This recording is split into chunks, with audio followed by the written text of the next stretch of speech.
Sara has a moment in the pods that kind of went viral. So she and him are sitting there and talking, and she's like, okay, but like we should probably really get into like deep things instead of just surface level things. So like, what are your views on politics? And he basically says, I stay out of that shit. I don't care about politics. And he didn't vote. And I didn't vote. And her response was, well, what do you think about Black Lives Matter? You know, that's really important and close to my heart because of Minneapolis and George Floyd. And the George Floyd thing. George Floyd thing. She kept saying that over and over again. Yes. And his response was, I actually wrote it down in my journal, but it was something along the lines of, I stay out of all of that. She was like, I can't be with someone who doesn't care about equality and basic human rights. Like, I'm not going to be with someone who doesn't care about that. Like, that's a terrible answer. They show her later going up to the black girl, Virginia, and being like, oh my God, can you believe he doesn't care about Black Lives Matter? I don't know if I can be with him. And then we don't see her for a couple scenes. And the next time we see her, she's getting engaged to him and literally saying out of her mouth, we have so much in common. I'm literally looking for the problems. I can't find them. I literally was like, did I miss a scene? Because they went straight to that to they're engaged. This is what people are talking about when they say that people don't really care about issues and they're just doing it to be annoying. Mm-hmm. She literally like took a stand, and then the second he pulled her ring out, didn't care. Mm-hmm. And it wasn't even like she was being like, I hope we can really work through this and actually get married. Like, she literally just said that shit because it sounded good, and then went and told the black girl that she had her back. And I just thought it was funny because then the second that they met, they were in the mirror together. They were doing all this stuff. I'm like, you don't care about any of that shit. You just wanted to look good on TV. Yes. It was so performative. And I would just be like all the other couples and just don't even talk about it. Oh my God. Just don't even talk. Like, nobody, like, I wasn't looking. Like, no part of me, I promise you that no part of me was watching Love Is Blind and being like, where is all the political dialogue? Take you away. All I need is just saying, yeah. Better nights, better days. When you're here. Hello. Welcome to Therapy Rebranded. We back from our live, baby. We bike. So this whole entire segment's going to be about Love Is Blind and nothing else. And yes, I know that the world is burning, but it will be for the next 4 years. So we all have to do a little escapism. We'll get to it next week, guys. It will be here. So we are covering Love Is Blind, and it's really exciting because it was filmed in Minneapolis, although the season was not very exciting so far. We're 2/3 of the way through. What were your initial thoughts of watching the show? Initial thoughts is it's a snooze fest other than the shit that makes it so Minnesota, which is like the messy small community. Everybody describes it how I feel like I describe Minnesota. It's like small town, but like also a big city. Small town as in everybody knows each other. There's no way that people went on this show thinking that they weren't going to have mutuals or anything like that. And that's literally where I think one of the biggest issues is happening. Is that now that couples are getting out of the pods, they're finding out tea from other people who know people, and it's a thing. I can't get over why it's fucking tripping them. I get it in theory, but like because the tea's bad. Thank you. Here's the thing about Love Is Blind and all of these reality shows that you kind of have to participate in the notion that it's not ridiculous to get married after knowing someone for 2 months, to take the show serious in any way. And it's really interesting because the same thing comes up. There's been 8 seasons. It's the 8th season. The same thing comes up every season. They build this quote foundation in the pods, and then the second that they get any negative information about their partner when they get out of the pods, majority of them, not all of them, but majority of them bow out and freak out. And it's because that foundation's not real. It's not built on any real trust. You haven't had real things happen together. And so they are just, of course you run scared, just like you would after anybody at the 4-week mark. If at the 4-week mark you found out that somebody wasn't a great option or something that made you think they weren't a great option, you would consider bowing out. You're really early in dating. And so we see that parallel of like, yes, you propose to them, but you're still really early in dating. And so people freak out over very minuscule things. They're literally fighting the instinct to be like, what are you doing? Everything in them is like, well, leave. I can't marry you after this long if you're doing this. And for a man, I think specifically, like, to be socialized through like knowing a woman's like body count, which is fucking idiotic and stupid, or any of those things, which I know you're gonna get to, but like, it's just so reductive. Like, I just don't know. I can't believe this is where we're at. So one of the conversations going on online is that there's not a lot of diversity this season, which I think is really funny because I actually think it reflects Minnesota pretty accurately. Oh my God, I literally thought that. I was like, People are really mad that there's so 2 Black couples got engaged, and one of the couples who got engaged made it onto the second part. So there was another couple who was dark skinned. Do with that what you want. That didn't make it into the pods after. Not them. They're called Brittany and Mo. There was another couple that they like weren't included because I think they max out at like 5 couples or something. So it was the 6th couple that got engaged that wasn't included. I don't know if they stayed engaged or not, but there was a lot of like conversation around the lack of diversity in the cast. And I just want to say that anybody who knows Minneapolis and thinks that is ridiculous. Like, yes, there's a diverse population here, but not propped up and like put on TV. And definitely not dark skinned folks. No, here. So that was one thing I noticed. Another thing I noticed, typical Midwest, the women have really low self-esteem over still being single at 30. Like very upset, like crying, like that's fucking hilarious. Making outward comments about like how they can't believe they didn't meet their person in college. Very upset. They didn't get that Mrs. degree. Yep. I initially wrote down when I was watching this that men are the prize because the women are working so hard to be chosen and accepted. And then when I was taking notes today, kind of organizing everything for what I wanted to talk about, I realized that men are not the prize, marriage is the prize. And these men are the segue they need to get to marriage. And so they are treated like a very specific way in order to achieve that goal. And it is very hard to watch them all compete. There was only one girl the entire season who acted like she was the shit, and she did not get picked. He's not the person for you. Literally, he's just the person for marriage. And that's not even true. It's just who they think. There is this mentality that a lot of them have, which is like, they want to get married. And this is also very Minnesotan, Midwestern. You want to get married, and they're just looking for somebody to slide into that slot. Ooh. And so, like, if that's how you view marriage, then you need another slot person. You need somebody else who feels like that will stick it out with you through your incompatibilities. Yes. Because you didn't choose each other because you're so in love. So if that's how you think about dating and life, you need somebody else who thinks like that too. Otherwise, you guys aren't going to make it. Because they're going to realize, like, all you care about is being married. And then, like, they were literally being like, I hope we all make it out engaged. I can't wait to be engaged. I can't wait to be a wife. I can't wait to be in a wife. Just constant, nonstop. You don't feel like most people think that way, though? I think it's Midwest. I feel like most it's a bubble. It's like if people either value like self or the relationship, and the relationship being like the marriage. People either value like the marriage over self, and all like that's. Exactly I think people decide, but I think a lot of people decide later than 30 that they're just gonna lay it in. No, that's yeah. For sure. Like the timeline is so, and I think the older you are, like I literally think every year you wait, the more likely you are to pick somebody that's closer to what would actually work for you.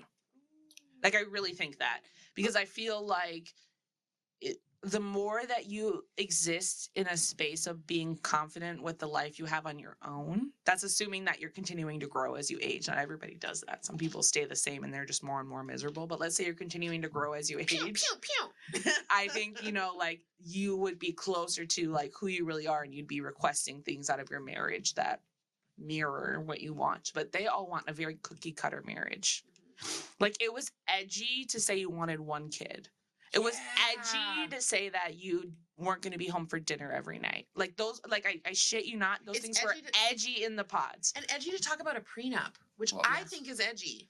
To be like, it's not edgy. They think it's edgy. I'm like, that shit is, are people not doing that? No. Another thing that I noticed that was very interesting was that people were like, there was a lot of like Minnesota specific small talk. So it was about kids, family, hobbies, and food. And that is like all they talked about. And they got so excited if they overlapped on one. Yes. Like one couple's like whole thing is that they both love Taco Bell and Christmas. And that is literally the identity of their relationship. And then she thought he lied about it for 2.5 seconds. So like those are things that are interesting. The last thing that I noticed that felt Minnesota specific, and like it probably isn't, but maybe this season was just boring enough that the families got more airtime. Like that's the other thing is like some of this is just picking up on themes because it's boring. So you can actually pick up on themes because you're not caught up in the day-to-day drama. The families are so integral this season. The families are so integral, But this is what I've realized, that the Minnesota woman whose identity is having kids and get married, what she plans for her twilight years is to be a grandparent, and her identity is centered around that.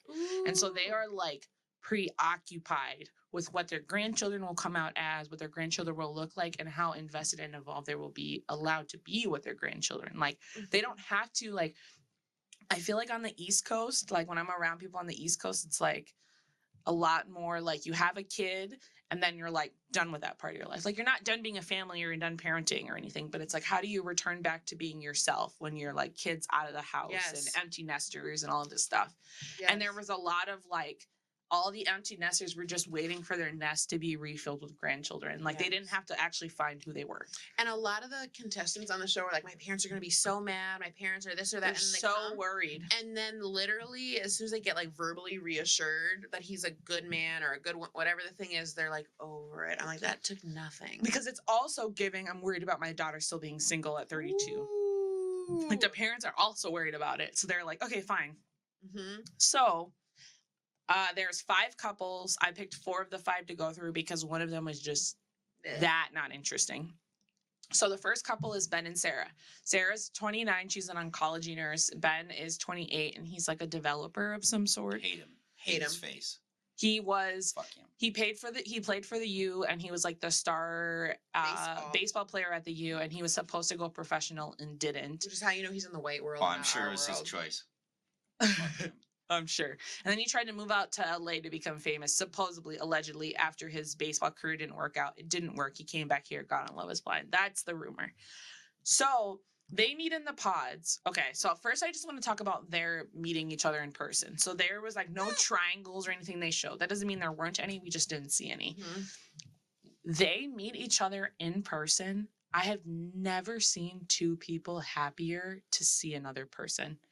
They were so happy that they found the other one attractive and that they thought the other one was a prize. They were losing their mind. Mhm. This man was in his interview He saying was so shit worried about it. like, I can already see the wedding invites, the party pictures, the Christmas cards, the Instagram posts. They've spent the first couple episodes after they met literally talking about how jealous and envious everyone is going to be of how hot they both are and how excited they are for everyone to be like, oh, you guys are the best looking couple ever. Like they are geeked. They have hit Biologically fucking boring. they have hit the marriage jackpot to the other one. Lottery. Like, oh my God, I found someone else to slot into this role that fits perfectly. Yes. I can't wait. I Yes. couldn't have drawn you better. Yes. Like Sara was literally saying, like, you're who I prayed for, basically. besides his politics. To think they're which stuck talking to about her. external things too. He literally said he like didn't that's vote. everything they're talking about is external validation. Absolutely. After they met, after they hugged and they did the re-engagement or whatever, they went and stood at the mirror and held each other and looked at each other in the mirror, how Oh, I they would missed look that together part. in the mirror. I'm not kidding. Oh my fucking god. But Love Is Blind. So Oof. prior to them getting engaged, Sara has a moment in the pods that kind of went viral. So she and him are sitting there and talking, and she's like, okay, but like we should probably really get into like deep things instead of just surface level things. So like, what are your views on politics? And he basically says, I stay out of that shit. I don't care about politics. And he didn't vote. And I didn't vote. And her response was, well, what do you think about Black Lives Matter? You know, that's really important and close to my heart because of Minneapolis and George Floyd. And the George Floyd thing. George Floyd thing. She kept saying that over and over again. Yes. And his response was, I actually wrote it down in my journal, but it was something along the lines read it. of, I stay out of all of that. Like verbatim. I stay out of all of that. And it's not And because she- I don't care. Sorry, go ahead. And she goes, this is why I don't care. She was like, I can't be with someone who doesn't care about equality and basic human rights. Like, I'm not going to be with someone who doesn't care about that. Like, that's a terrible answer. And his response was, let me show you that I'm a good person outside of here. Like, why are you judging me by my political views just because I can't talk smartly about politics? Then she leaves the room or whatever after they have this. I don't know how it ended. They didn't show us, but they show her later going up to the black girl, Virginia, and being like, oh my God, can you believe he doesn't care about Black Lives Matter? I don't know if I can be with him. And then we don't see her for a couple scenes, and the next time we see her, she's getting engaged to him and literally saying out of her mouth, "We have so much in common. I'm literally looking for the problems. I can't find them." I literally was like, did I miss a scene? Because they went straight to that, to they're engaged. This is what people are talking about when they say that people don't really care about issues and they're just doing it to be annoying. Mm-hmm. She literally like took a stand, and then the second he pulled a ring out, didn't care. Mhm. And it wasn't even like she was being like, "I hope we can really work through this and actually get married." Like, she literally just said that shit because it sounded good, and then went and told the black girl that she had her back. And then you don't even know this Nasty black work. girl cares about Black Lives Matter or needs you to have her back. You have no idea. She could think Black Lives Matter is the worst organization ever in a Mhm. stupid movement. You have no idea. Mm-hmm. You just went and assumed that she was all about that shit. Stupid.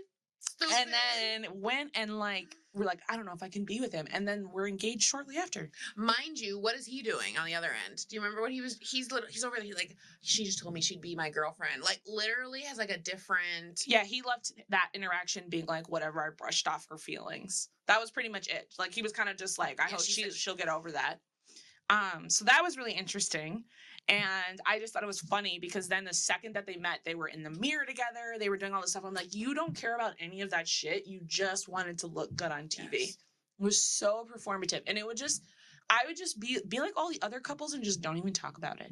Oh my god. Just don't even talk. Like, nobody, like, I wasn't looking. Like, no part of me, I promise you that no part of me was watching Love Is Blind and being like, where is all the political dialogue? Nobody's wondering what y'all talk about. I was not wondering. Nobody wonders what y'all believe these are. Nobody wonders. I promise It's you. nobody. Especially from Sarah, the nurse. Sorry. So when I was telling Rachel this, she was like, "I just broke it off with somebody over not having the same values recently." Like in the last couple days. Tell us. This guy I've been seeing really casually. Like, we haven't even really hung out, but he's just been pursuing me semi-hard in his words. And I'm like, this is not pursuing me, but whatever. And He keeps wanting to drive 2 hours to see you for 2 hours. So I think but like not doing it. Yeah, true. So I'm like, okay, True. like I've opened it, like, or He like keeps I'm doing saying, "I'm whatever. going to drive up and see you," and then doesn't. And like, so it's like whatever. And he's a grown up, right? a grown up with a really good job at He's a a really good doctor. place. Yeah, I don't want to say where. And No, like, don't say where, yeah. but is he in his 30s? Yes, Okay. Late 30s or early 30s? early 30s. Okay. Early Yeah, 30s, early doctor. 30s. And Black. black, yes, Okay. successful, all those things. But we ended Dark up black. talking about the only way. Shut up, you're not. So let's say the only way. The only way I like it. We ended up talking about politics, and he's riding for black shit and riding for Kamala and hates Trump and all these things, right? So I'm like, okay, like those are like basic level, like you did do the right thing. We ended up talking about like queer and gay and trans kind of legislation, and for some reason it was like stemming from like tariffs and whatever. I don't even remember how it got there. And he essentially said that he doesn't, he has no issue with it after they're 18. He doesn't support. He started by saying that he basically doesn't believe in That it's a thing. that being trans is real. That's what he said afterwards. He doubled down afterwards. It was like lighter to start with. He was like, well, I don't have an issue. Like, you can, but I just feel like I don't have an issue with trans people, but I don't have an issue with trans people, but I don't believe that they're like, he was like, essentially he ended up saying, I believe that there's two genders. I believe that, you can't really know, and that you can make that decision when you're above 18. he basically said, "I respect people's right to be wrong." Right? I mean, essentially, when they're older. Like, if you're over 18, yes. I respect your right to be wrong Yes. about your gender and try Which that. I know, because there's other things that he's saying, like, well, he's said like 11 times, like, I'm a Southern boy. There's 11 things, like, he's like, I can be a little bit traditional. And I'm like, I'm trying to like suss out what that is. And I got my answer. And I feel like this is I feel like whatever he's saying, it's like 3 points more conservative. Yeah. He's Nigerian. his parents grew up. He's like a specific thing about, people here abuse the welfare system. There was just all these. He said people here abuse the welfare system. And I had to check him on that because he was like his family group, and I was like, but why are you deciding who gets? You know, a lot of Nigerians voted for Trump, so that's also why he thinks it's a big deal. That's why he thinks it's a big deal he didn't vote for Trump. He thinks because he's not conservative. He thinks he's not as conservative as his peers. Exactly. And so I essentially I was just like, to be real, like, I have friends who are trans and queer, and I can't imagine them saying that they're anybody other than who they are, or telling them, and he got that, and I was like, I get why you think that you're all those things, but I just don't believe that. And I was like, a lot of my clients are queer, a lot of the people in my life are like. Didn't you say you had a friend who was trans and he had to fix his face? Yes, it was almost imperceptible, but I was kind of like waiting for it. Like I was I was kind of just like reading him. I didn't really feel out of body because I don't really like him, so I didn't feel like invested into it. And this was kind of what I needed. I was just like, oh, okay. Like I knew like I wasn't feeling it. This was like an excuse to just be like, oh yeah, I'm really off it. The reason why you and a black guy talking about queer rights or LGBTQ plus rights and having a disagreement on it reminded me of Sara and Ben is because I think with black people in a lot of ways it's parallel to white people in race. Like a lot of black people opt into choosing about queer rights or not and whether they're going to take a stand or not. And I know tons of black women who are with men who are way more conservative than them on that issue, and they're just like, oh, that's black shit. And so like there's tons of women who are Sarahs who are like, oh, that's just that white boy shit. Like when it comes down to it, at his heart, he's a good person. And black people do that all the time. And this is what I actually brought up kids. I was like, well, how would you feel about having a gay or trans child? And I know that's, people are like, well, that's a little extreme, but I'm like, I think people know, actually. I think they would know how they feel about it. Yeah.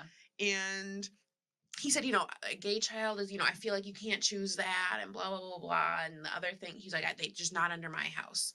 And as soon as he said that, I was like, oh, that's all I had to hear. And I was like, okay. Also, little do you know, he's going to think you're a whore if he gets to know you because you're also, he's very conservative. That's like, there's, that's what I'm saying. There's language. No, wait, hold on, Gabe. It's at the beginning of the end. Wait, no, he told me that I check off all the boxes in my head. I was like, you don't know me. There's one big box, dude. The box big is, box. There's one. She's a whore. She's a whore. Because there's language that people use. So refreshing to talk about this with regular people. There's language that people use that cues to me what kind of media you consume, what kind of conversations you have in private. Like there's wording and language that I'm just like, I hear it. I know exactly what it is. When you say Southern boy, that means I believe in gender roles. That means I'm Christian. And this is from a black perspective. I don't even know about white Southern people. Yeah. But from a black perspective, right. I mean, I believe in gender roles. I'm Christian. Those are like the for sure's. And you need to listen to me in the house is what I hear. That's what I hear. But that's gender roles. Yeah. But because like the Christian gender roles thing is like man is closer, just a little bit closer to God than women. And he was saying things to me like, I don't love aggressive women. And I was like, well, I love aggressive women. You know what aggressive? You know what that's giving? I don't. Black. You're my first black girl. Yes. Which you were worried about being his first black girl. Yes. You don't want to be with a black guy and you're his first black girl because everything you do wrong, he's going to use it as an excuse to confirm all the stereotypes he has about black women. But also was kind of trying to like sun me about being biracial, which I didn't like, and I was like checking what? But I was checking him about that. What? But I I literally was like, how are you sunning it? No, I was just how was he trying to sun you? He was just like, okay, bro. He said something about me being like having a white mom, like just, and I can like laugh about that shit. I don't really give a fuck. But he tried to say something about like I wouldn't know, and I was like, I'm black. Nice try. Like, I don't do that shit. Like, and he was like, okay. I was like, no. You know what makes me sick about it is that's why he liked you because you were not quite black to him. I know. Rachel, but I tried to run that by him. You stupid bitch. Well, like that's your future. Like they're gonna lie about it, but I'm like, why are you a young doctor in your a young handsome doctor who has no children that can't meet somebody? Something's wrong with you. And you're like, I'm sorry. I just am like, I was like, why aren't you listening? But I was like, oh, it's because you're like a horrible person. Yeah. And he was saying like, just like, I don't want a woman who's like really like all her views or her whole personality. And I'm like, I'm not even like that, but I'm like, oh, that shit's fucking ugly. Because if I'm Like, gonna what talk would about he have some done shit- if he found out that you've done things with women before? Like, he's gonna lose his mind, or is no, he gonna he's the be? type who's gonna like it, but he doesn't like it for Ew, other that's people. toxic. I don't know. He might Ew. tie bricks to her and throw her in a river. Exactly. No, He would it's like no, it, it's giving. I like it because I watch that in my porn, so Yes, it's acceptable. which but is gross. But maybe not for his wife. right, No, but know she's what I mean? never finds it private. she's never claimed a girlfriend, so that's I see. probably on the line. That's enough. You know, like if she was like a bisexual person Right. who was like, If I had been date in love with a women, woman, that would be yeah. a no. But Yeah. like, oh, you experiment with women? That's hot. Think how sexually incompatible you'd be. Like, Oh my God, that so dude does not incompatible. know- I know. That dude does not know there's a whole universe of like great sex that he's not And just, even making like, it himself just- available I'm to. just like, I Absolutely. don't need to. Absolutely. It's all a no. So, anyways, I just thought it was interesting because No, it is. It literally went together. because the queer issues is totally something that Black women write off Black men being more conservative than them, and they're like, well, that's just men. Like they give so many passes, and then they have a gay son and their marriage ends because he was terrible to your son. It's like, yeah, bro, he told you. You were rolling the dice when you had kids with them. You were hoping that they fit into the box that he thinks is acceptable for humans to exist in. And if they don't, you're fucked. Your kid's fucked and your marriage is fucked. Like, there's no way around that. And I think there is a part of me, and there's a little voice that goes like, you're doing too much. You or him. Me. For having standards and self-esteem? Yeah, because it's what they're like, well, you're dating Black men. That's literally like the rhetoric. I'm like, well, you're dating Black men. Like, what are you gonna? I'm like, That's your you know, imposter syndrome coming up. I think no, and I literally was like, well, I've dated Black men that are fine. So I'm like, I don't think that's a thing actually. No. So back to Sarah and Ben. So they get engaged after their Black Lives Matter moment. Immediately. It's like a blip on their radar. They don't even care, which is how you really feel. It's So almost like just she- keep it a buck. We talked about politics. Check. So then she's out with his friends or whatever, hanging out, and a lot of them are women. And she's like, he's literally everything I've ever wanted. And we figure out that Sarah's sister is gay. So that's why she's like so into like the rights of other people. She's basically like, my sister's my best friend and gay. And so I'm really into equality for all. And I just think it's so typical Caring that for people matters to me. I just think it's so typical to be like, sorry, the screen froze. No, that was horrible. I think it's so typical to have to give an excuse to other people about why you care about humans. Like, there's so many people I know who are surrounded by people that they perceive as more conservative than them, and they are giving them excuses of why they're like a liberal snowflake. So she kind of did that. Like, oh, I'm a liberal snowflake because my sister's gay, and everyone was like, "Oh, girl, cool, that's fine." And everybody literally hopped on board. Yeah, they were all like, I date girls too. Like, you know, the whole thing. So then she's like, that was what gave me hesitancy about him, because Ben is, I guess, is religious. And he was like, but I like gay people. She's like, see, it's all great. And like, I'm spiritual, so I'm going to go to church with him. Like, she's totally on board. She's all in. I will totally go. I will go. I will go. will do it. So the last scene we see of them, we don't know who said yes or no at the altar yet. That's where we're cut off at. So the last scene that we see of them is the two of them are sitting at home after hanging out with his friends. And she's like, there's this TikTok going around by this woman named Andra. She didn't say the name. I'm saying the name. Do you want me to play it? I've got it. Sure. Look at you.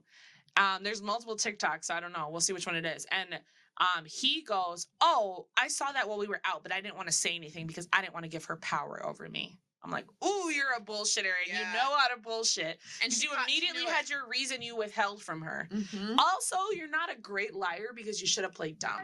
All right, here it comes. He played the whole thing wrong. I was not planning on talking about any of this because I was hoping that after all of those women, including myself, came forward about that horrific man, you would have the sense to write him off of the show. But apparently instead you just privated all of his social accounts, wiped them all clean again, and then relaunched them. As if we all wouldn't notice. If you're not already familiar, I'll tag it, but I made a video talking about this man when all this information leaked last year. And it sounds like he went on to treat this woman on the show exactly as we all would have expected. And I'm even more disappointed to see that it looks like Netflix is well aware that they're exposing these women to horrific men. But anyways, I met this man when I was decently young and brand new to campus here at the University of Minnesota. And he is one of the first men who taught me not to trust men when they tell you who they are. But that's a story for another day. I saw him go around for years treating women on that campus like they were objects and completely disposable, even to the point where one night I remember his friend group posted a joke about it up on their stories. So they knew, and I responded, joking along, but also like trying to call them out, and they never got it. Because they think it's funny to treat women this way.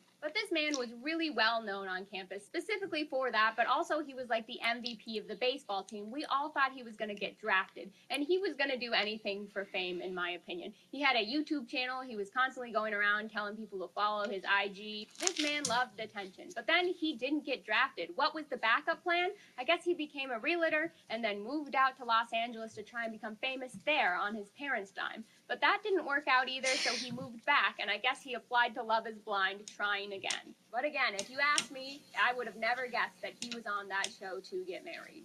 And what happened? The second he got off the show, he went back to those bars, probably the college bars he hung around for way too long, and started telling people exactly what happened on the show. Now, this is just what I was told by someone who claimed to run into him, but apparently he ends up getting engaged to one of the girls, right? And then he's back in our hometown filming. And that's when everyone saw him filming, and all the girls in the city started coming forward with their horror stories about him. And thank goodness, as one of my original intentions was, that information got to her, and that made her hesitant. And from what I was told in his words, apparently he described her as being mean because of all of that. So his plan was to go all the way to the altar and then say no to her in front of everyone. But unfortunately, the pastor guy asked her first, and she said no. So now he's back in the city, going around the bars, hitting on girls as always. And to all the women sharing all their stories about him and the other men on this season, I want to let you know that I see you and I hear you. Your stories are not mine to share, but I am so sorry that you had to go through any of this. That was Netflix thinks it's okay to keep platforming.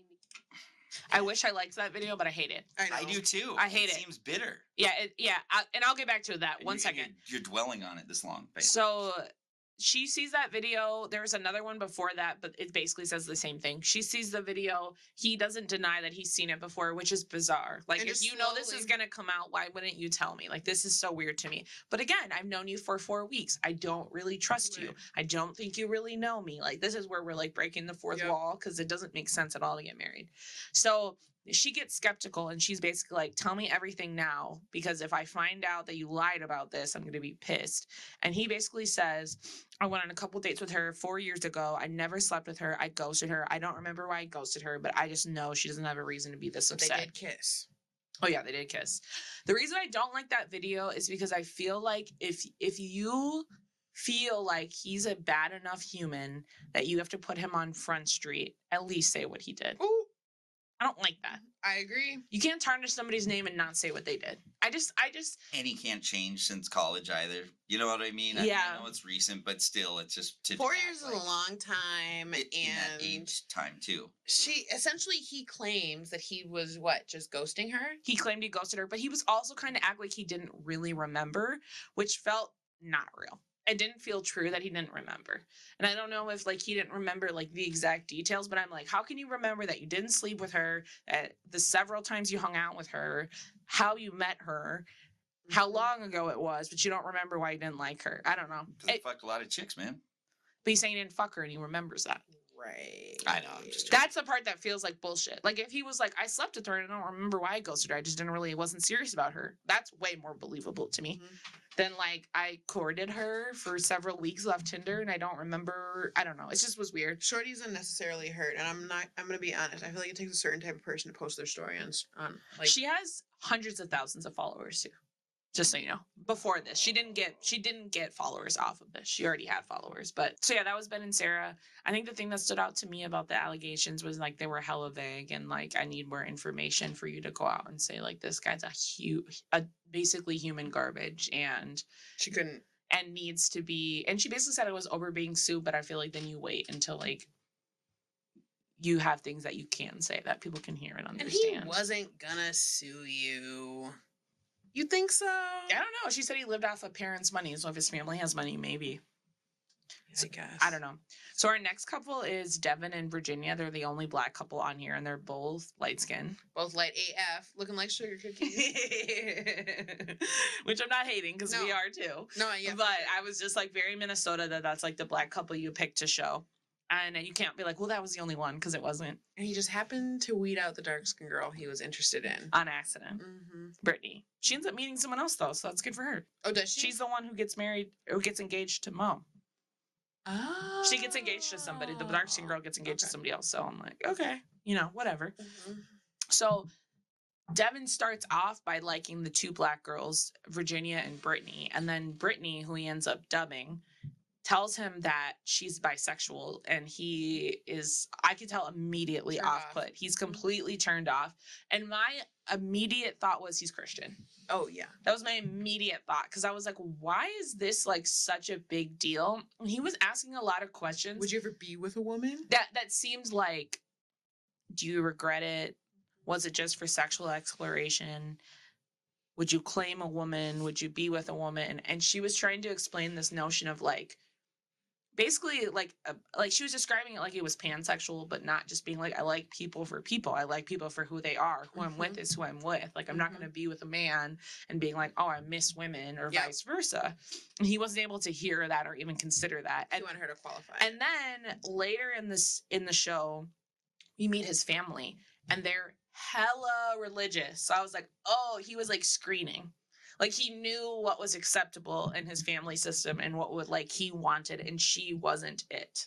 Mm-hmm. Because like his mom, as soon as his mom met Virginia, the woman he actually proposed to, she was like, are you a Christian woman? Are you from a Christian family? Like, God is number one in this house. Like, immediately scanning for that to be on board. So you could already tell his family was not going.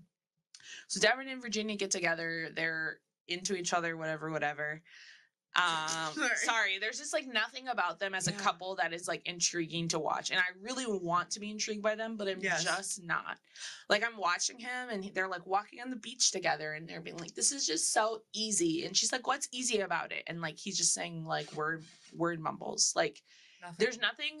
He's yet to say anything about her as a person that feels touching or specific to her. Like, even when he's recounting to his family, like, his favorite things about her, it's like, oh, in the pods, she painted this really great picture of our life together. And then, the mom's like, what's the picture? And it's like, cheering me on, and when I'm coaching basketball games and having the kids there while she's doing concession stands. Like, all of this is like, oh, you fit into the slot. You fit into the vision of like what I see as a Midwestern wife. A Midwestern wife is the life I want, is the wife I want, whatever. And they actually went to the same high school, but 5 years apart.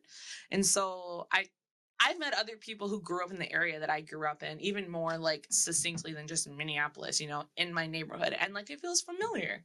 Like, I'm sure they feel very familiar with each other. And they can talk about things in their neighborhood or at school. They know this, like, And Devin's 28 and Virginia's 33, which I think matters for the next part of the conversation. So they're hitting it off, they're doing well or whatever. You start to see that like she has been financially savvy in her life, and she wants to continue that. She's doing the whole like Black generational wealth thing, which I have my own issues with. I want to be a millionaire by the time. I was like, okay, girl. Yeah, through investments, and it's cool. All that's cool. I'm not even like hating on that. I believe these are cool.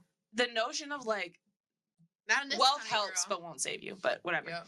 So she brings up like a prenup, and his face drops when she brings up the prenup. And it's so unattractive. I was so impressed with her. Yeah. Because like, she stuck to it. She was also giving in the pods like, pick me, kind of a little bit. And then she was like, but wait, I have like boundaries and lines and values, and like, this matters to me. And she was like, separate accounts is definitely best. Yes. Like, she was being a grown up about the whole thing. Mm-hmm. And he had this look on his face, and I could tell from the look on his face exactly what he was thinking, which is like, divorce is an option. No, divorce is an option. Like, when people hear prenup, they hear divorce is an option. It should be an option. Well, should it? I know. Theoretically, for the Christians and most people who don't have a brain, it's not. So then she meets his family, and they love her, but their one reservation is she wants a prenup. That gets brought up in the conversation, and they're like, mom straight up tells them like, she checks every box, which is its own issue. Yeah. But she wants a prenup. Which they really don't realize is also in his benefit. I actually don't understand not liking a prenup. The mom said she's divorce minded. Like, it's this notion of like, wanna if be you're not separated. going to lose anything when you get divorced, you might get divorced quicker. If you're not willing to be down bad, then you should. If you're down bad, you won't get divorced. Because everybody who's been in a long-term marriage knows that at some point you're going to be down bad. And so, like, it's this notion of, like, if you're not thinking of what you're going to lose and how, if it's easy to get divorced, you'll just get divorced. Do you think you would get one? Yeah. I think I would get one. Not to put you on the spot, sorry. I think I would get one. I think the thing that would be, well, because we know you would. Hell yeah. I think the thing that would be, I'm a little more modern. I feel like the fight's going to be, like, what's in the prenup. Like, that's probably going to be the argument of, like, what's in the prenup. I'm okay with the prenup. I feel like it's, like, basically making a divorce agreement while you still like each other. That's how I see it. That's how I think about it. But I think that knowing you're not going to lose everything does make it easier to leave a marriage. Mm-hmm. But I also think if you're staying in the marriage because you're afraid to lose everything, that's not really a great reason to be in the marriage. Mm-hmm. I'm really a, like, person over the marriage thing, so I don't have that value set. And people really want to believe that they're always going to be their best selves. And I'm like, you don't know who you or your partner will turn into when you don't like each other anymore. Yeah. So that's them. They're on their way to the altar. We'll see if they're able to get through the prenup. We shall see. The next couple is Taylor and Daniel. Why are you laughing? She's the Instagram one. She is the Instagram one. I don't know. Okay, hold on, pause. Yeah, Let me go. set it up. No, go. So Taylor and Daniel, they don't, as far as we see, there's no triangles or anything. Like, we're not seeing that there's any competition. Like, it seems like they hit it off right away. They have, like, instant chemistry. They're instantly, this is in the pause on a person. They're, like, instantly locked in. They have, like, all these quirky things in common that make her feel reassured that, like, it's a sign from God. Basically, there's a lot of religious undertones, and you really get reassured of that because once they get engaged and we meet their families are very religious, and they're talking about, like, divorce is not an option. So if you guys are going to do it, do it. Both their parents have been married for over 35 years. Her parents, Taylor's parents, have been together since they were 14, which is terrifying. 50 years. Yeah, 50 years. Insane. So she gets engaged to him. They hit it off. Supposedly she sees him and it goes great. She looks way better than him. I would imagine that she's doing what a lot of women do, which is like, this will work. And as I watched him interact with her family, I was like, oh, I get it. Like, I would get why you wouldn't have an immediate spark with this person, but if you wanted to slot them into a marriage spot, they would fit really well. He's a good, solid human, has a good relationship with his family. It's a good job. He seems very honest. He seems like he has a good job, and it seems like they share values. Like, through and through, they have the same values. And he adores her. Which is the big part for her. Yes. But they have the same values. Yes. Like, if she, like, it gives, like, if she didn't want to work, she wouldn't have to. Like, he's not, like, they're going to go to church together. Like, all the check boxes of, like, I believe marriage should look this way. He believes their marriage should look very similar. Yep. So they work in those ways, right? They're also very Midwestern. Also, Taylor's dad is dying from cancer. And it's, like, very clear when he meets the dad, and before we meet the dad, then Taylor even talks about the dad before Daniel ever meets him, that, like, it means a lot to all of them that he's going to get to see his daughter's wedding before he dies. Like, you can see it and feel it. Like, oh, thank God I'm handing my daughter off to this man to care for her while I'm gone. She was literally like, I didn't think my dad was going to see this. Yes. So she's very emotional about this. So anyways, this is the whole, like, overview. There's a blip in the middle of their relationship where she first gets out of the pods right before they go on their honeymoon. She's laying in bed at night and she has, like, a stomach drop moment where she's like, oh my God, I recognized him. And the reason why I recognized him is because I saw him on my Instagram. He followed me and unfollowed me. And everything that he liked about me or said that we had in common is pictured on my Instagram. And in her bio, she said. And in her bio. So if, like, he saw my Instagram, all of these weird things we have in common aren't organic, and he's, like, a sociopath. Like, that, like, you're another level of crazy, right? So she is like, he followed and then unfollowed, I know it. So she, like, brings this up to him. He's like, this absolutely didn't happen. The producers hand her her phone. She looks through it. He's not currently following her. She has a complete shame attack and is like, I'm crazy. And I had so much empathy because every woman who's been in a serious relationship or even a non-serious relationship who's dated enough has been in a scenario where you and your gut know something is true, but you have no proof for it and you're questioning your sanity. And that's what I felt like I was watching. And she had so much gratitude that he was, like, not angry. But I was like, bro. I feel so crazy. It was probably true. I think it was true. It was true. I think it was true. My gut is saying that it was true, that he did follow and unfollow her. The app just probably has like a time. I'm just like, And I'm also, because she said you unfollowed me. She was like, right before the show, you followed me, looked through my profile, and then unfollowed me. And he was like, no, I didn't. And he's saying he doesn't know her, doesn't remember her. It'll come out. It has to come out. It won't. There's no proof. Do you think she was right, or do you think she made it up? I think she was right. You don't make up that type of thing. That's the worst. That's the worst when you're like. And she didn't even see him for that long. That means that she knew. Yeah. She had like, what, 15, like, I don't even know how much time. She they saw had him for with it. 15 minutes, Right. and then that night was like, I know him, and this is the guy, and this is what he did, and he's a weirdo. She was shaken. Yes. Like shaken. Couldn't sleep that night. Yeah. Now she's like, I'm crazy and I'm going to marry this guy. And thank God he accepted me. You know what's crazy? The worst part is that the fact that she accused him of this and he wasn't angry bought him so many points. Yes. It's- He ate it. He ate it so well. He ate it. Which is also kind of terrifying. It is. Oh. It's like. But he's gonna make her pay for it later. You think so? Yeah. Do you think they'll end up married? It can't be that easy. No? Well, being married isn't easy, so. Yeah. It's just one of the many next steps. He's gonna do whatever, but I just feel like he's not hot enough for her. Maybe she's really ready to settle, but I just don't buy it. Does that mean anything, though? I don't know. Maybe not. Like, is she someone that means something too? Because, like, these women on this season are so hyper-focused on marriage. Not, yeah. But I'm like, is that even a thing that matters that much to them? That's fair. I don't know. No, it's fair. I didn't think about it. That's true. The value might be higher than, like... I just don't know how, if you're so religious, and I see this often, like, people who are really religious, like, getting married very quickly because they want to follow the rules of their religion. But in a weird backwards way, it's like, well, marriage isn't that important to you. You didn't vet the person that much. Like, how can you say marriage is everything, but you didn't vet the person you went to that covenant with? I think that low-key people don't... They're like, okay, what if he was a Flint? Like, what if he cheated once or twice in our marriage? I think people think like that. Or what if he... Once or twice is best case scenario. That probably happens to everybody in a long-term marriage. Once or twice and didn't get caught means you're probably with a great guy. I'm sorry to say. So I'm not... That's like best case scenario. But I think that they... Naive. But I think they make those type of concessions. It's Yeah. like, okay, like, he's not being honest about this, but I'm so close to marriage. And who's this close to marriage? Like, none of my friends... Like, it's like that type of thing. Like, it's like winning. It is winning. It is winning. On one of the episodes, they titled it The Hunger Games. Yes. Because it was like they were literally killing each other off to get to the last guy who would propose to them. And they all make, like, wait until you hear our story. And I'm like, what is your story that you talk? Like, what? I don't get it. Like, Well, the first couple who were really excited about being hot, Ben and Sarah, like, they were so excited to be like, we accidentally picked each other even though we're hot. Like, Yes. they're like the marriage story because it's all part of the lore. mm-hmm. And probably like the mystery they were sold as a child from their own parents around how magical marriage is. Well, they were saying, who was it? Her? I don't know if it was Sarah or somebody else saying, like, his dad has my dad's middle name and his mom is my mom's middle, or some shit like that. And I'm like, that's the type of shit that I think it was her. So you guys have the same culture. Basically, that's what you're saying. That doesn't mean it. That doesn't mean anything other than you have the same culture. You're both evangelical and had 5 names to pick with. Like, what are we talking about?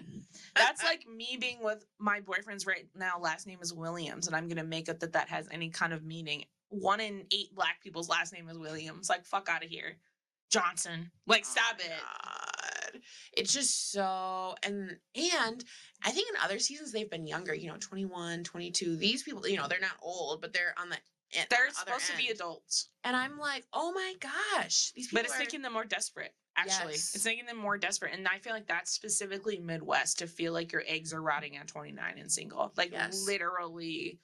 Yes. It's suffocating. It actually made me be like, It is suffocating. it actually made me have thoughts about raising daughters in the Midwest. I kid you not. Like, I was Mhm. watching it and I was like, oh, you have to work so hard to, like, Work so hard. deprogram your child. I mean, I was having those thoughts about this. I was like, oh, am I really gonna pass up a doctor?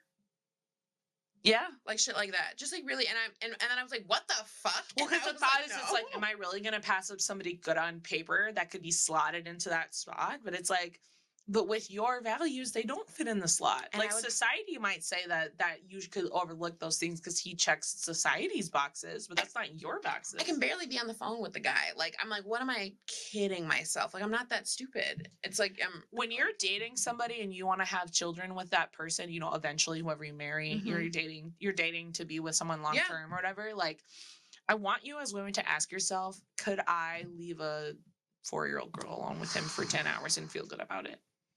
are the messages he's gonna say? That's what I'm saying. Like, are like not even in like a creepy way, and Nope. like, would I be okay if I died and this person raised my child? Am I okay with that? Ooh. If I died and this person was who formed my child's brain, am I good with that?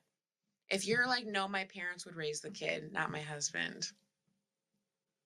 Don't marry him. Don't marry him. Don't marry him. You got too many rights. Better write your parents in some shit, because. So our last couple that we're going to talk about is Lauren and David. They started off in a love triangle. So David is dating this redhead Molly, and then the girl he ends up with, Lauren. And it was really interesting because he like quote broke it off with Molly. Not true. What do you mean not true?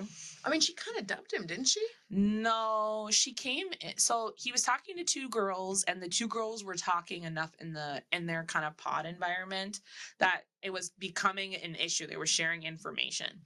And she basically popped out and was like, yo, you told us both the same thing. So she didn't say that. She said it in a Minnesotan way, which means she was passive aggressive for anybody who's not from Minnesota. She said it passive aggressive. And then he said he went passive aggressive. And they were being so, I should say, passive. They were both being so passive that it was like unclear what was happening. And so at a point she just said like, he kind of was like, well, yeah, I have to see it through with this other girl. But he wasn't saying like, but I don't want to see it through with you. Like he was kind of, what it sounded like when I was listening to him talk to Molly, when Dave was talking to Molly at first, it sounded like he was saying, I don't know who I want and I'm not going to pick right now. And she was kind of like, okay, well, and then she kind of pushed a little bit and he was like, well, I like her more. And then she should have taken that as like, wash my hands. And just went, but I've been Molly before. And she was kind of like, you've been dream selling. You're not going to get out this easy. You have to break up with me. Like she was mad. And she was doing the, like, you've been dream selling. You told me I was in, basically, and now you're taking it back. So take it back to my face. What did she say? Like, you said that you were committed to me. Yes. Yeah. And then his response was, well, I did say it to your face because I told you I liked the other girl, which is like, no, you're fudging it. So that broke off. And the part that threw me off about that triangle was that his first and biggest thing was that he was super mad that Molly didn't cry. Or she like wasn't emotional. Like he went to Lauren and he was just like, she didn't even care. Like she didn't even care. Like he said it multiple times to her, which is like, God forbid she keeps her dignity. Yeah. And like doesn't lose it in the pods. And then his whole message, the entire time the love triangle has been going on, his entire message was, I'm not choosing you right now, Lauren, because I'm afraid to love. I'm terrified to love. And he literally, I quote, said to her, after he broke it off with Molly, I cried for an hour today because I think we could work. Why? And I just want to roll my eyes because and this is a real question to you. Is it ever the truth when men say they're just afraid to love? Is that real? When men sit women down, they're like, I'm just afraid to be in a relationship. I'm afraid to love. I'm afraid to be with one person. Is that real? I'm sure that there are cases where people really feel afraid, like picking one person is too hard, but that's not it. Like there's other things behind that. So in general, no. I think you just don't like her enough, or you want to cheat, or you don't want to just fuck one person or whatever it is. Like, you can't own up to it. So no, I don't believe that. Like that's a cop out. I do believe that there are, I'm torn. I know. I believe the feeling, but if you're sharing it with the woman that you're rejecting, you're doing that in a manipulative way. You need something better than that. You're doing it in a manipulative way. Like if you as a man are telling this woman like the reason why I'm mistreating you or holding you at arm's length is because I'm afraid of love, that might be true, but you're not telling her that for any other reason than to keep her on the hook. Yes. So I think that's like the issue. You're not telling her that for her to back away, really. No, you're telling her that so that she has a Yeah. valid excuse to justify your shit behavior. It's the fixing thing. Yes. Yeah, come save me and I'll come fix you. Yeah. Mhm. So that's not great. However, once they get engaged, he does behave like he's afraid to be in love and in a relationship because he's looking for red flags the entire time they're together. So are they telling on themselves? What do you mean? If a man or if somebody says to you, I just am really afraid of love. I'm afraid of, not even commitment. Just like, I don't know if I can get whatever. They're telling you they're unavailable. Yeah. They might be telling you the honest reason why, but they're telling you they're unavailable. It does kind of feel like that. And then I felt like he was looking for things wrong with her. And I don't know if it's because he wanted to bail out or because he was so afraid to be played or look stupid. But he got a little bit of ammunition and he just ran with it. So they were talking about their relationships prior to coming on Love Is Blind. And I got what she was saying the entire time, but she wasn't being blunt about it, clearly because she could tell he couldn't handle it. Lauren was saying the entire time without saying, to be transparent, I had a fuck buddy before I came on here, but I broke it off with them and I was never going to be serious with them. I didn't want to be with them. And am I fucked for thinking that he's being so weird for giving a fuck about this? I think it makes so much sense that you could be fucking somebody up until the show.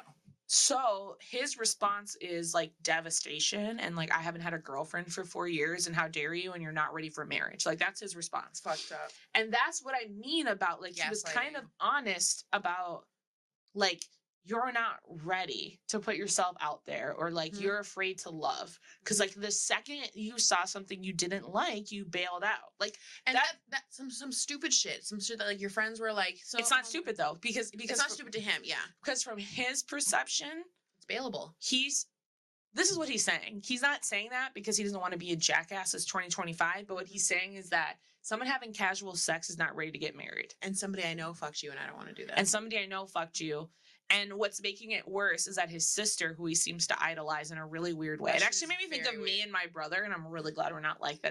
It's really creepy. So the sister he seems to idolize in a really weird way. He's really worried about her input, about his family's input, and friends. And friends. So his friends and everyone is saying she's lying to you and she was dating this guy. And the guy is saying we were dating, and she's saying we weren't dating. We were just fuck buddies, which I honestly believe her. I do too. That's a really hard thing to share, and that's the only reason this even kicked off because she told about it. And her friends and yes, of course, friends could be siding, whatever, but they were we didn't meet him, he wasn't a person. Yeah, her friends have her back, and his Dave's friends are saying she's lying, basically. But she's trying to integrate him into her life, and he's not trying to integrate her. And that's what I think is the really interesting thing is that he's basically saying, I don't know if I can be with you because all these people I care about don't trust you. And she's going, get me a chance to meet them and gain their trust, and he won't do it. She literally said lean in, and he didn't. To the point that they were having a party, inviting friends over, and he's like, well, I haven't decided if those friends are coming. They're on standby.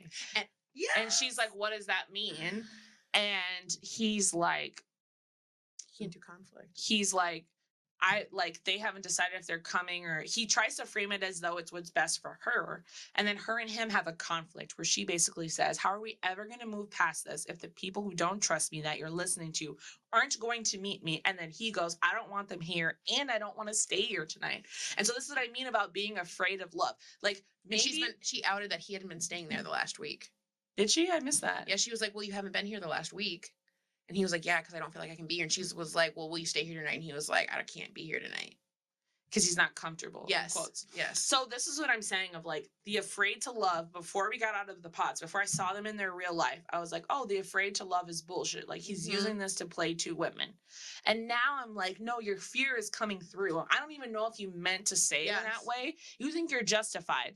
So clearly you've rationalized that you're in the right now, but your fear is running the show. You're terrified. Do you think that they're saying it even unintentionally to be I need you to prove to me that I should love you. I need you to prove to me that I should let my, whatever the proverbial guard is, whatever the thing. Because do you think it's, no. When they're saying I'm afraid to love you, are they saying prove to me that you're trustworthy? Yes. No. I think they're saying, Because if I give this a try, you should be grateful, and this might not work out. And I told you at the beginning it wouldn't. So you shouldn't be upset. Because you shouldn't be upset. Yeah, I think it's that. I think they're like laying the groundwork for themselves to be out, like to pull out and be like, I told you I was, kind of thing. Like, it feels more like that, because the reason why I feel like it's not proven is that she's been groveling. She's not even mad at him that he's pulled out of the relationship over a rumor. She's been working hard to regain his approval, and it's still not enough. And she only got a little bit mad, and he went like this. Why are you mad? Yeah. Which was ugly. And then he goes, I'm going to go out with my friends. He was like, well, I'm going to meet them out. Oh, I missed that too, because I was getting ready at the end. Crazy. No regard. And she just walks out and he doesn't care. Crazy. Yeah. I'm like, you don't care if your friends are here. You want to go meet bitches at the bar. Well, I think too, it's there's a couple scenarios that could be going on. You've told your friends are done with me, basically, anyways. So you're not going to bring them to play house on camera. That's number one. Number two. And he told her he wanted to leave. Number two, you're out of this marriage completely, and you're using your friends as an excuse to get out of this. Number three, your friends have no boundaries and are going to come here and shit on her, and you're worried about it. I don't think that that's true, but that would be like the empathetic stance.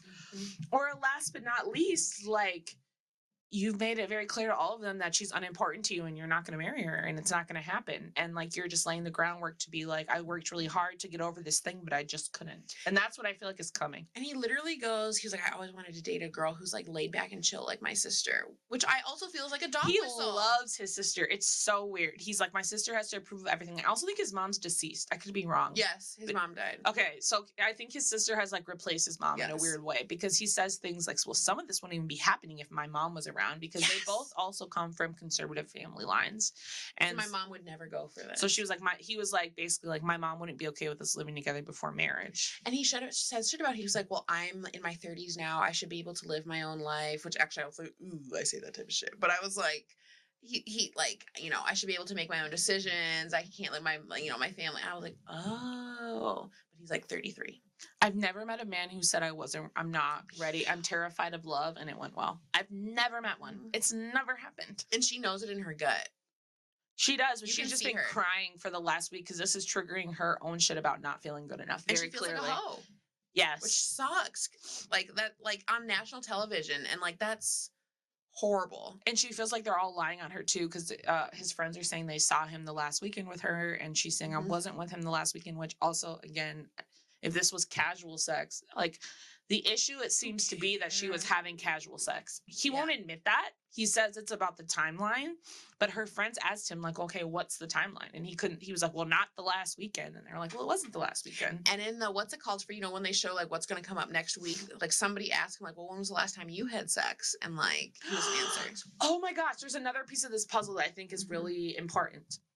So when they were on the honeymoons, they didn't have sex on the honeymoon. I don't think they've had sex yet, but he asked almost every single couple. Dave asked almost every single individual if they were having sex. Literally, not And he brought it up multiple times. So it's very clear that it's bothering him that they haven't had sex. So I'm sure he's wondering, why did this guy get to fuck her, but her future husband doesn't get to fuck her? And I think it's fucking with his mind. And I'm coming to that realization right now. But that's what they say in the thing. He was like, well, we haven't even done stuff that you've done. And she was like, you haven't been here in the last week. When should I? Yeah. And he was like, well, I haven't wanted to be here. And it's like, it sounds like she's ready to be she's ready to fuck you, and you don't want to fuck her because you're like, I don't like, ew. Like, but there's also this catch-22, because it's like, if he does marry you, which he's not going to. No. Absolutely not. But if he does marry you and you guys are staying together, you've created this dynamic where you're chasing him and groveling, and that has been cemented into your marriage. That's how it started. You have to earn it forever.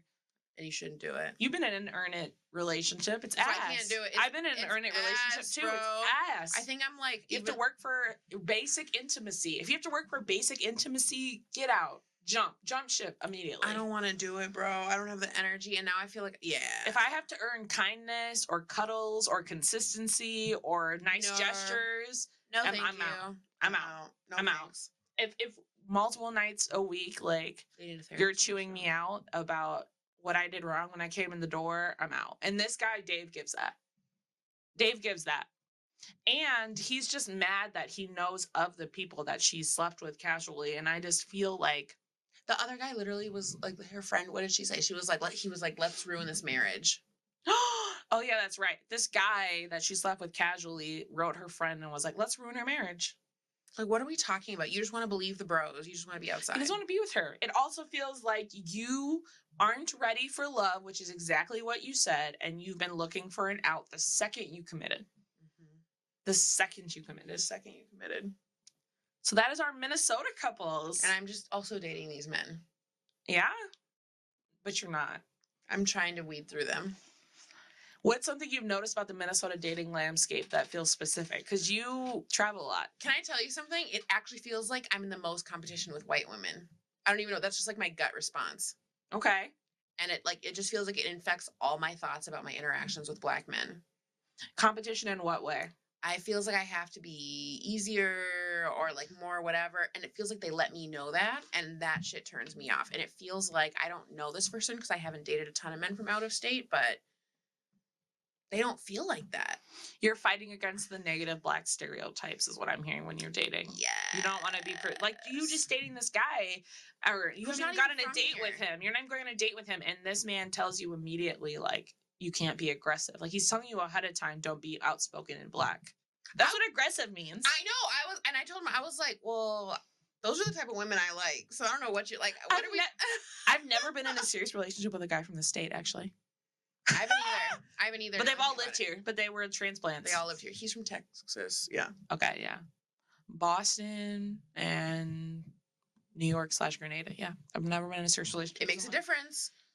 Yeah, they like outspoken women on the East Coast. Mm-hmm. I don't know if they like it, but it's the norm. It's the norm. It's the norm. I don't know if they like. I can't say they're like, yay. They're not gung ho about it. Like it's the norm. It's so dating here just feels like I'm. It doesn't. I have to agree though. When I was watching Love Is Blind, I really was like, men are the prize. Like because men, That's what they act like here. they do, and it's because all the women, and they assume that in Minnesota specifically, they assume that every woman they're dating is trying to marry them. Not just trying to get married, trying to marry them. Oh my gosh. And it comes across in the dating. Like that we all have secret agendas to marry them and like lock them in because marriage is such a big deal in the Midwest. I just want to know if you're not a clown. That's it. Like, I just want to know if you're not a clown. I don't even know if I want to be with you or marry you. Just don't be a fucking clown, and nobody cannot be a clown. What is a clown? There's a lot of things that come with not being a clown.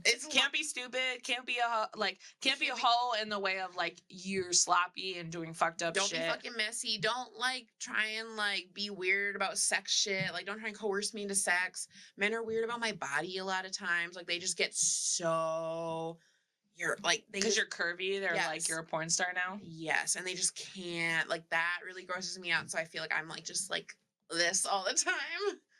You do post, and this is something I know from like knowing you, but post hooking up with men, I feel like you run, and actually Patrice does this too, I just don't. Post hooking up with men, both of you guys run through if they did anything that was like a red flag during the interaction, and not even like a predator red flag, but just in a like anything. You're sexualizing me in a weird way, or you're like odd. Yes, I have to know, and I feel like it gets proven. Like even if I let it go for one guy and it's regular, the next guy proves it. Yeah. I'm like, ew, you tried to like, just like weird. They just like how they touch you is just like, I'm not a thing. Like they just like have to like they I hate being groped. Oh my God. Bro, I hate being groped.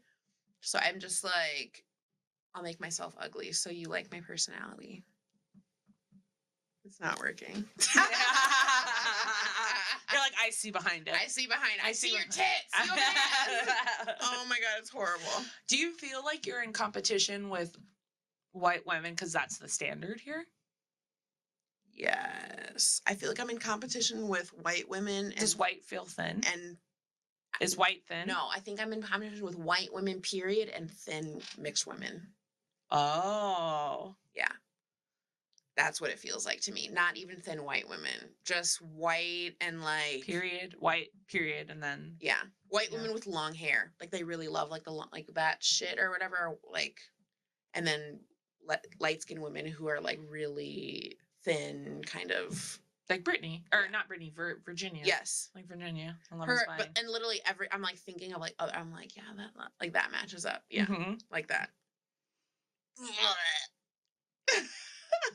That's really what it is, though, too. And that's what I realized with, like, when I was dating, different men. I realized, like, it took me a long time to figure this out, but because men would, like, they'd be interested and they kind of fall off for a while and circle back and all these things would happen. And I realized, like, oh, how interested they are in you is, like, based on how you're measuring up against the other women they're talking to at that point. And you just know it. Yeah. There's no way for me to unknow. I just know it. And it might have nothing to do with looks or anything else. It just is so ingrained in me to think it has to do with looks. And it's not. It probably is other things. And maybe it What's I don't the know. other things? Weight, smarts. Weight's looks. But I'm yeah. but I'm like I'm smarter than most. But you're than too a lot smart. Of women. Yeah. You're kind of like in that uncomfortable smart because you're going to challenge their thoughts about life. That's like the downside of you're aggressive. I know. He just doesn't know it. I play it off so well. I trick them into being with me and then I'm aggressive.